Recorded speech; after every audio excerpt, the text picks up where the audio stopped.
आकांक्षा ma'am. जैसा कि मैंने आपको पिछली वीडियो में कंपनी इन्फो की सारी जानकारी दी थी कि हम कंपनी कैसे क्रिएट करते हैं, कंपनी को सेलेक्ट कैसे करते हैं, अल्टा का यूज़ किस लिए किया जाता है, और अगर जो हमारी कंपनी डिलीट हो गई तो हम उसका बैकअप और रिस्टोर कैसे करते हैं, मैंने ये सब चीज़ संबंधित जानकारी आपको पिछली वीडियो में प्रोवाइड करवाई थी। अब हम आगे बात करते हैं वाउचर्स के बारे में। उससे पहले आपको टैली संबंधित जानकारी लेने के लिए आप हमारे चैनल को सब्सक्राइब कीजिए। तो अब हम बात करते हैं किसकी, टैली में वाउचर कितने होते हैं या फिर टैली में वाउचर होता क्या है। अगर जब हम बात करें वाउचर क्या होता है, वाउचर का मतलब होता है प्रमाण पत्र। क्या होता है? प्रमाण पत्र। मतलब रिकॉर्ड लेने संबंधित रिकॉर्ड रखने के लिए हम किसका यूज करते हैं? वाउचर्स का। अगर जो वाउचर्स हो तभी हम रिकॉर्ड कर पाएंगे लेन देन का, नहीं तो हम रिकॉर्ड नहीं कर पाएंगे। मतलब लेन देन संबंधित या ट्रांजेक्शन से संबंधित लेन देन का रिकॉर्ड रखने के लिए हम किसका यूज करते हैं? वाउचर्स का। अब टैली वाउचर मुख्य तौर पर 7 प्रकार के होते हैं। वैसे तो और भी होते हैं बट मेन जो होते हैं वो 7 होते हैं जो हमारे सिस्टम पे अप्लाई होते हैं, मतलब सिस्टम पे शो होते हैं 7 प्रकार के। उसके अलावा आपको शॉर्टकट की के माध्यम से हम आगे बताएंगे कि और कितने वाउचर्स होते हैं। मेन मुख्य तौर पर प्रेजेंट पे 7 होते हैं। जैसे कि पहला होता है कॉन्ट्रा वाउचर। कॉन्ट्रा वाउचर की शॉर्टकट की होती है F4। इस सेकंड होता है पेमेंट वाउचर। पेमेंट वाउचर की शॉर्टकट होती है F5। फिर थर्ड आता है रिसिप्ट वाउचर। रिसिप्ट वाउचर का यूज रिसिप्ट वाउचर की शॉर्टकट की F6 होती है। नेक्स्ट आता है जर्नल वाउचर। जर्नल वाउचर की शॉर्टकट की F7। फिर सेल्स वाउचर। सेल्स वाउचर की शॉर्टकट की F8 होती है। फिर आता है परचेज वाउचर। परचेज वाउचर की शॉर्टकट की F9 और लास्ट में आपका आता है मेमे वाउचर जिसकी शॉर्टकट की F10 होती है। अब पहले बात करते हैं कॉन्ट्रा वाउचर की। कॉन्ट्रा वाउचर का यूज किस लिए किया जाता है? कॉन्ट्रा वाउचर का यूज फंड ट्रांसफर करने के लिए किया जाता है। बैंक से संबंधित लेन देन के लिए हम किसका यूज करते हैं? कॉन्ट्रा वाउचर का। मतलब बैंक से संबंधित रिकॉर्ड रखने के लिए हम कॉन्ट्रा वाउचर का यूज करते हैं, जिसमें हम सिर्फ बैंक में पैसे जमा कर सकते हैं, बैंक से पैसे निकाल सकते हैं। ठीक है। कॉन्ट्रा वाउचर शॉर्टकट की F4 होती है। एक बार फिर से बता दे रही हूँ, कॉन्ट्रा वाउचर की शॉर्टकट की F4 होती है। इसका यूज फंड ट्रांसफर करने के लिए किया जाता है, मतलब बैंक से संबंधित लेन देन करने के लिए हम कॉन्ट्रा वाउचर का यूज करते हैं। दूसरा आता है पेमेंट वाउचर। इसकी शॉर्ट क्या होती है? F5 होती है। पेमेंट वाउचर का उपयोग हम भुगतान से संबंधित लेन देन करने के लिए, मतलब पेमेंट से संबंधित लेन देन करने के लिए हम किसका यूज करते हैं? पेमेंट वाउचर का। या पेमेंट से संबंधित रिकॉर्ड रखने के लिए हम पेमेंट वाउचर का यूज करते हैं। उसके बाद नेक्स्ट यूज होता है रिसिप्ट वाउचर। रिसिप्ट वाउचर की शॉर्टकट क्या होती है? F6। तो इसका यूज क्या होगा? रिसिप्ट वाउचर का यूज प्राप्ति से संबंधित रिकॉर्ड रखने के लिए हम किसका यूज करते हैं? रिसिप्ट वाउचर का। मतलब रिसिप्ट से रिलेटेड लेन देन का रिकॉर्ड रखने के लिए हम किसका यूज करते हैं? रिसिप्ट वाउचर का। अब नेक्स्ट बात करते हैं जनरल वाउचर का यूज। जनरल वाउचर का यूज हम उधार से संबंधित लेन देन करने के लिए किसका यूज करते हैं? जनरल वाउचर का। और यह एक समान एंट्री का के लिए हम इसका यूज करते हैं। समान एंट्री, जैसे कि डूबा ऋण हो गया, अगर जो आपका पैसा डूब गया है तो उसकी एंट्री हम किसका जनरल वाउचर में। अगर जो आपका जो गुड्स है, माल है, कैश है, अगर जो भी चोरी हो गया फिर जल गया, उसके लिए हम किसका यूज करते हैं? जनरल वाउचर का ही। या फिर आप निजी उपयोग के लिए जब आप कुछ सामान या पैसा निकालते हैं उसके लिए हम किसका यूज करते हैं? जनरल वाउचर का। इसकी शॉर्टकट की F7 होती है। मतलब उधार संबंधित रिकॉर्ड रखने के लिए हम जनरल वाउचर का यूज करते हैं। अब बात करते हैं सेल्स वाउचर की। सेल्स वाउचर का यूज क्या होता है? सेल्स वाउचर की शॉर्टकट की F8 होती है। इसका यूज विक्रय से संबंधित लेन देन के लिए हम किसका यूज करते हैं? सेल्स वाउचर का। ठीक है। जब हम सामान बेचते हैं उसके लिए हम किसका यूज करते हैं? सेल्स वाउचर का। अब बात करते हैं परचेज वाउचर की। परचेज वाउचर की शॉर्टकट की F9 होती है। परचेज वाउचर का उपयोग हम तब करते हैं जब हम कोई सामान खरीदते हैं, मतलब विक्रय से संबंधित लेन देन के लिए हम किसका यूज करते हैं? परचेज वाउचर का। और एक बात याद रखिएगा, परचेज वाउचर हम किस टाइप के सामान खरीदेंगे? बेचने के उद्देश्य से। जब हम सामान बेचने के उद्देश्य से खरीदते हैं उसकी एंट्री हम परचेज वाउचर में करते हैं। फिर बात करते हैं मेमे वाउचर की। मेमे वाउचर की शॉर्टकट की F10 होती है। यह एक नॉन अकाउंटिंग वाउचर है, इसका यूज टैली में नहीं होता है। अब एक चीज आपने नोटिस की होगी, पेमेंट में भी हम जब भुगतान करके कोई चीज खरीदेंगे ही और परचेज में हम कोई चीज खरीदते हैं, लेकिन दोनों में फर्क क्या है फिर? तो फर्क ये है कि जब हम पर्सनल यूज के लिए सामान खरीदते हैं, खुद के यूज के लिए, मतलब अपने उपयोग के लिए सामान खरीदते हैं, उसके लिए हम किसका यूज करते हैं? पेमेंट वाउचर का। लेकिन जब हम बेचने के उद्देश्य से सामान खरीदते हैं उसके लिए हम किसका यूज करते हैं? परचेज वाउचर का।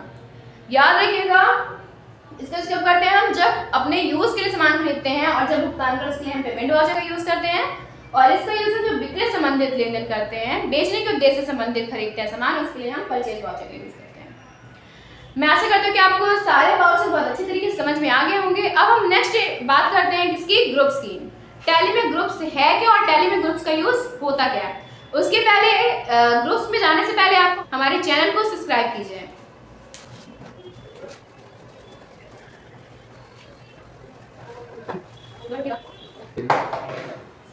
मैं आशा करती हूँ कि आपको सारी चीज़ें बहुत अच्छे समझ में आ गई होगी। अगर जो आपको कोई भी वाउचर्स में कोई दिक्कत है तो आप कमेंट बॉक्स में हमें बताएं और मैं आपका 24 घंटे के अंदर उसके जवाब दे दूंगी। इसी तरह की जानकारी बने रहने के लिए, हमारे वीडियोस बने रहने के लिए आप हमारे चैनल को सब्सक्राइब कीजिए। अब हम आगे बात करते हैं ग्रुप इन टैली। टैली में ग्रुप है ना कितने होते हैं और होते क्या हैं। ग्रुप इन टैली, तो ग्रुप इन टैली पहले जानते हैं ग्रुप होता क्या है। ग्रुप होता क्या है, ग्रुप के माध्यम से हमें यह पता चलता है कि किस लेजर को किस खाते में रखना है। क्योंकि हमारे जब क्लोजिंग होती है, क्लोजिंग कब होती है मैंने आपको बताया था 31 मार्च को, तो उसमें हमें 3 तरह के खाते बनाने पड़ते हैं। जैसा होता है trading account, profit and loss account, तीसरा बैलेंस शीट होता है। तो ग्रुप्स के माध्यम से पता चलता है किस एंट्री को या किस लेजर को किस खाते में डालना है या किस खाते के लिए उपयोग किया जाना है, उसके लिए हम किसका यूज करते हैं, ग्रुप का। टैली में ग्रुप 28 होते हैं, कितने होते हैं, 28 होते हैं। ठीक है, टैली में ग्रुप्स कितने होते हैं, 28, जिनमें से हम सबसे पहले ग्रुप की बात करते हैं फिक्स असेट्स। सबसे पहला ग्रुप क्या हमारा, फिक्स्ड असेट्स है।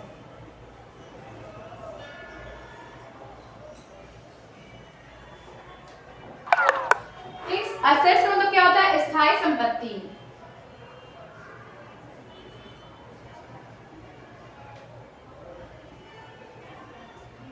इसका मतलब क्या होता है, स्थायी संपत्ति, फिक्स्ड असेट्स।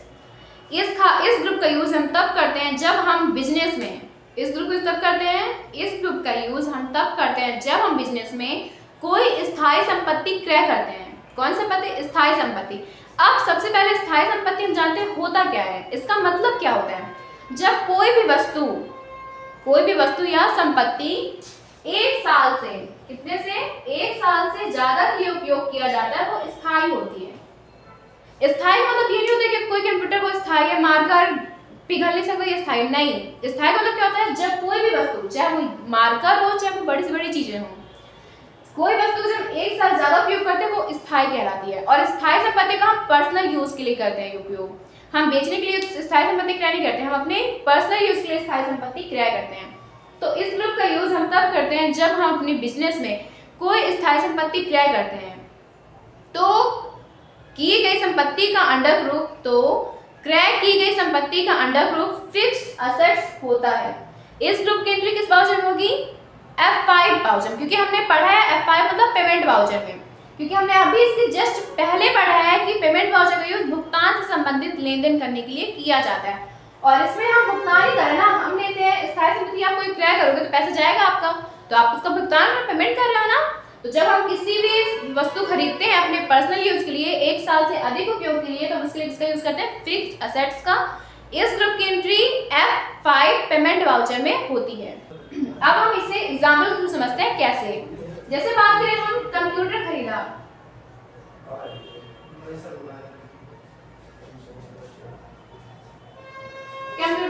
यहाँ पे हमारे पास क्या है, कंप्यूटर ना।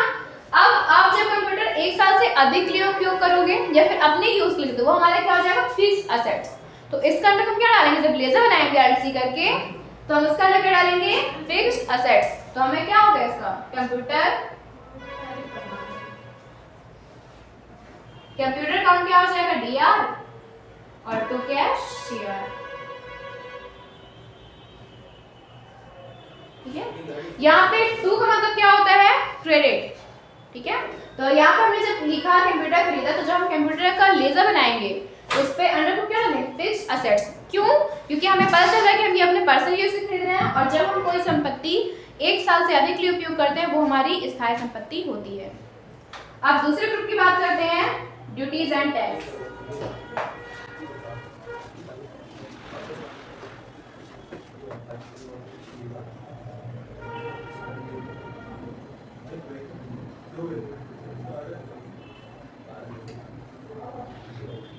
क्या है, ड्यूटीज एंड टैक्स।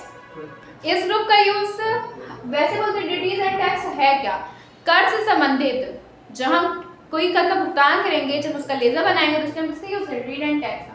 इस ग्रुप का यूज हम तब करते हैं जब हम बिजनेस में किसी कर का भुगतान करते हैं, तो किए गए भुगतान का अंडर ग्रुप हम क्या डालते हैं, ड्यूटीज एंड टैक्स। जब हम किसी कर का भुगतान करते हैं, ठीक है, तो उसका ग्रुप क्या डालते हैं, under group duties and tax. इस ग्रुप की एंट्री भी F5 में होती है। क्यों? क्योंकि हम यहाँ पे पेमेंट कर रहे हैं। आप किसी कर का भुगतान करोगे तो वहाँ पे आपका पैसा जाएगा ही ना, और जब पैसा जाता है उसके लिए क्या करते हैं, F5 का यूज करते हैं, मतलब भुगतान करते हैं तो F5 पेमेंट वाउचर का यूज किया जाता है। तो उदाहरण समझते हैं, जैसे कि यहाँ पे जीएसटी टैक्स का भुगतान किया,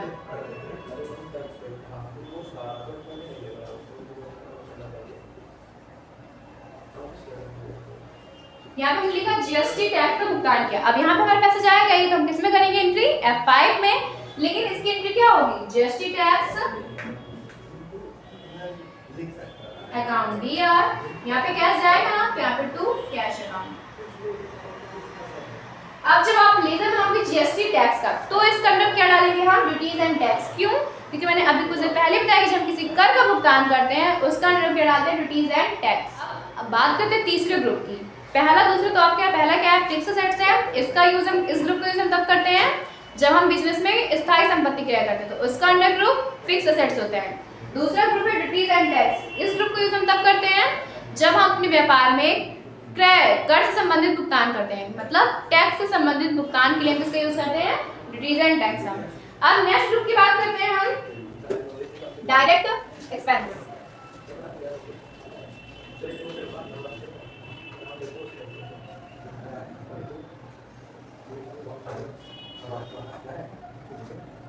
डायरेक्ट एक्सपेंस।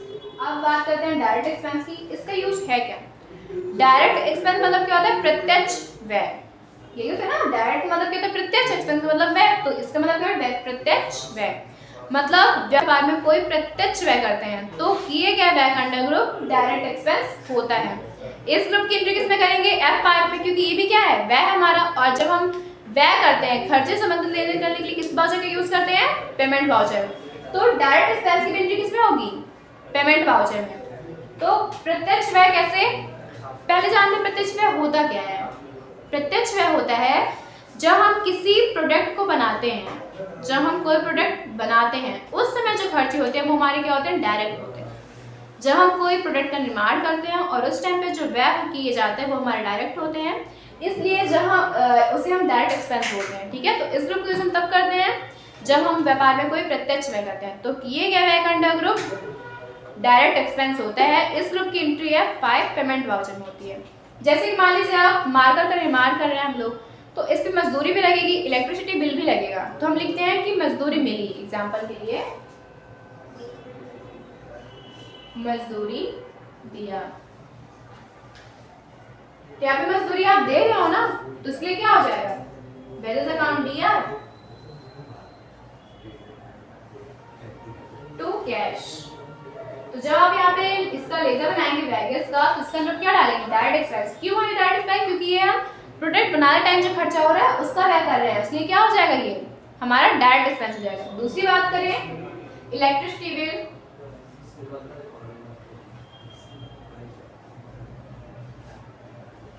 इलेक्ट्रिसिटी बिल दिया, तो ये भी हमारा क्या होगा, आप जब कोई प्रोडक्ट का निर्माण करते हो उसमें भी बिजली लगती है ना, तो वो क्या होगी, हमारी प्रत्यक्ष व्यय होगी। तो यहाँ पे क्या हो जाएगा, electricity bill account DR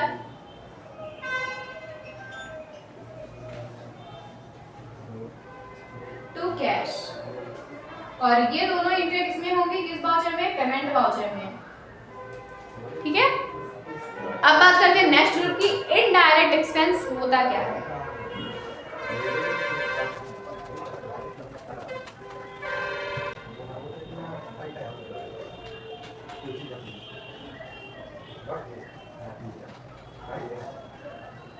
indirect expense, अब जैसे डायरेक्ट था कि प्रोडक्ट बनने टाइम जो खर्च होता है वो डायरेक्ट होता था, अब इनडायरेक्ट क्या होगा, प्रोडक्ट बनने के बाद जब तक हमारा ये सामान बेच नहीं जा रहा है, जब हम इस सामान को बेच लेते हैं उस टाइम पे जो खर्चे होंगे वो हमारे क्या हो जाएगा, इनडायरेक्ट एक्सपेंस। अब आप मान लीजिए सामान हमारा ये मार्केट प्रोडक्ट बन चुका है, अब आप इसे कहीं पे रखोगे ना, अब जिस गोडाउन पे आप इसे रखोगे उसका आप पेमेंट नहीं करोगे क्या, तो वो क्या हो जाएगा, रेंट हो जाएगा, है ना। अगर जो आपको कोई सामान ये बिचवा रहा है किसी से, तो आपको वो कमीशन भी देगा, आप उन्हें कमीशन भी दोगे, ये तो मिलेगा, तो वो भी क्या हो जाएगा हमारा इनडायरेक्ट, है ना। इसका मतलब क्या होगा, कि जब हमारा सामान बनने के बाद जो खर्चे होते हैं बेचने तक के, उसे जब वो होते हैं उस टाइम पे जो व्यय होते हैं उसे हम क्या बोलते हैं, इनडायरेक्ट एक्सपेंस। तो इस ग्रुप का यूज़ हम तब करते हैं जब हम बिजनेस में कोई अप्रत्यक्ष व्यय करते हैं।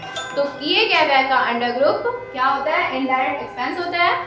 इस ग्रुप की एंट्री F5 पेमेंट वाउचर में होती है। क्यों? क्योंकि ये भी एक टाइप का भुगतान होता है। अब इसे हम किसके अकॉर्डिंग एग्जाम्पल से समझते हैं। जैसे कि यहाँ पे किराया दिया, यहाँ पे क्या हो जाएगा, यहाँ पे रेंट अमाउंट दिया टू कैश। अभी कैसे इंडर्ट कराया, आप कोई वस्तु का निर्माण करने के बाद आप कहीं पे रखोगे ना उसको किसी गोडाउन में, तो जहां आप रखोगे वहां पैसे नहीं देना होगा, तो वहां पे जो आप रेंट का भुगतान करोगे वो हमारे क्या हो जाएगा, इनडायरेक्ट एक्सपेंस। तो किराया दिया मतलब रेंट अकाउंट दिया टू कैश अकाउंट CR। अब जब आप रेंट का लेजर डालोगे तो यहाँ पे हम क्या डालेंगे, इनडायरेक्ट एक्सपेंस। ठीक है, मैं आशा करती हूँ कि आपको जितने भी मैंने ग्रुप्स बताए हैं, जो वाउचर्स बताए हैं, वो आपको अच्छे समझ में आ गया होगा। अगर जो कोई भी आपको वाउचर्स या ग्रुप में डाउट हो तो आप मुझे कमेंट करके बताइए और मैं आपको 24 घंटे के अंदर उसका जवाब दूंगी। और इसी तरह की जानकारी से बने रहने के लिए हमारे चैनल को सब्सक्राइब कीजिए। Okay, thank you, welcome to JMI।